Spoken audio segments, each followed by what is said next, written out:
نسوان من حلب، بس نحن باركين بدلب يعني. نحن أبوي أجى لهون زيارة عند أختي، فنحن ضلينا هون، أنا ضليت هون وتجوزت. صعب كتير يعني، لا طعام، ما في دواء، ما في شيء، كتير صعب. لو ابنك يموت قدام عينك ما في دواء، حتى لو دورت كتير على دواء ما بتلاقي.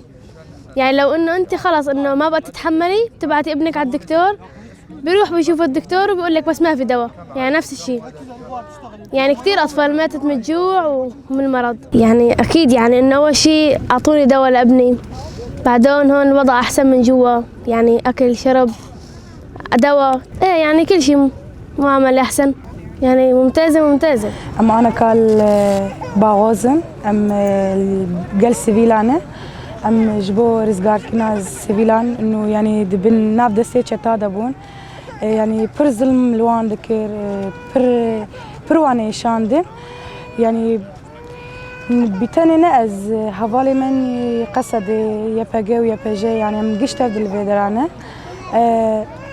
شو يعني أولياء وجماعة أسبر يعني بي ولو أسبر أسرين، أما يعني بشتي جوجهات نجهاش الجمة يعني وان بخوش مرقت إنه أم ريحين إجبر جوجا تشتك تنابو بخارانا يا هاتن لاشي وان جبرين بون إجبر قصف داعش.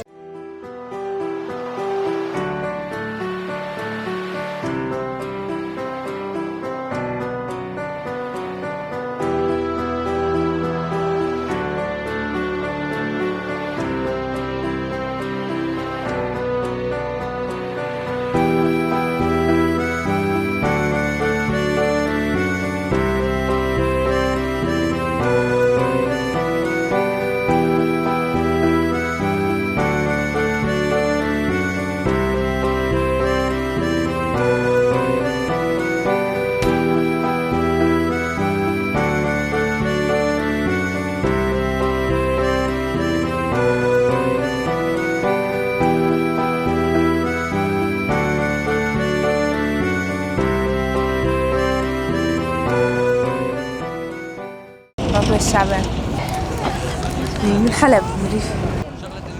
والله في الباغوز جيت والله من شدة الحصار والقصف. أيوة صار معنا قلة في كل شيء، صار كل واحد يعني اللهم يعني واحد يعني يتكل على نفسه. صار لي بالباغوز بس شهرين. أي والله ما شاء الله عملونا معاملة جيدة وأعطونا أغراض وطعمونا طعام، والله ما شاء الله يعني عملونا معاملة يسلم ايديهم والله يحفظهم ويخليهم. هلا نحن بحملة بجبهة الباهظ، هلا نحن هنا عم نستقبل مدنية، عم يجونا مدنية يعني من داعش يعني عم نساعدهم، عم ناخذ مع المخيمات هنا، عم نساعد الأطفال، عم نساعد المصابين، عم نعطيهم أكل، إيش قد ما عندنا إمكانيات عم نساعدهم الرفقات. هلا عم يروحوا يعني عم يجيبوا المدنية، يعني بألوفات المدنية عم يجونا، يعني عم يجوا عم يهربوا من الظلم، عم يهربوا من الشيء اللي كان دائما بداخلهم، يعني الشيء هذا دائما دواعش زرعته يعني بداخلهم، يعني الشيء الأسود يعني هالعذاب هذا كله يعني اجوا، يعني هلا عم يجوا ان شاء الله من عيد جديد ان شاء الله يعيشوا بحياة منيحة يعني.